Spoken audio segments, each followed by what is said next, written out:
Welcome to The Bottom Line. I'm Pastor Rick Utzi from Maranatha in Plain City. Have you ever heard of the term glamping? G-L-A-M-P-I-N-G. It's where you take two words and you put them together, and the two words they put together are glamorous and camping. And so this is the idea, right, where you go camping. You do that because you want to go out and you want to escape all the hustle and bustle of normal, hectic, everyday life, right? And you go into a beautiful, natural setting, right, where you can enjoy God's beauty. You can have campfires, the simplicity of it all, right? That's camping.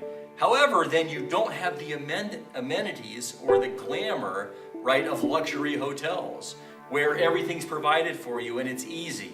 So now they've got this concept of you can have camping, but all the amenities of a hotel. And so what they will do is they will set up an Airstream camper, right, for you. They will have luxury tents that have beds in them with electric blankets, and all this in a nice natural setting like a campground or out in a park. And so now you get all the benefits without all the fuss. You don't have to pull your own camper. You don't have to put up your own tent. You don't have to sleep on the hard ground in a sleeping bag, right? How cool is that? And so in our lives as Christians, that's what we want, right? We want that kind of life of ease without all the fuss. And Jesus didn't quite say it was going to be like that. He did say, though, in Hebrews 2, he did say, "For in bringing many sons and daughters to glory, it was entirely appropriate that God, for whom and through whom all things exist," like all things exist for him, and he says he brought sons and daughters to glory. That's those of us who believe. He brings to glory. How wonderful is that, right? But then he says, should make the source of their salvation perfect through suffering. And so God says, yes, while I'm bringing you to glory, and there is a time when there's not going to be any more sin, and we're going to escape the corruption that's in the world. But for now, just as Jesus walked and went through temptation and suffering and trials and hardships, he's saying we as Christians also have to go through that. That is just part of the calling that we have until we get to go home again. In Hebrews 2:18 it says, "For since he himself has suffered when he was tempted, he is able to help those who are tempted."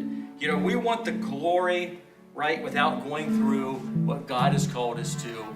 However, God knows that we have to go through that suffering in order for us to accomplish what he wants us to, in order for us to become the people that he wants us to be, in order for us to become more like Jesus Christ. He's called us to be, as you've heard me say many times before, we're his image bearers. We're to reflect the truth and grace and glory of Jesus Christ in our world.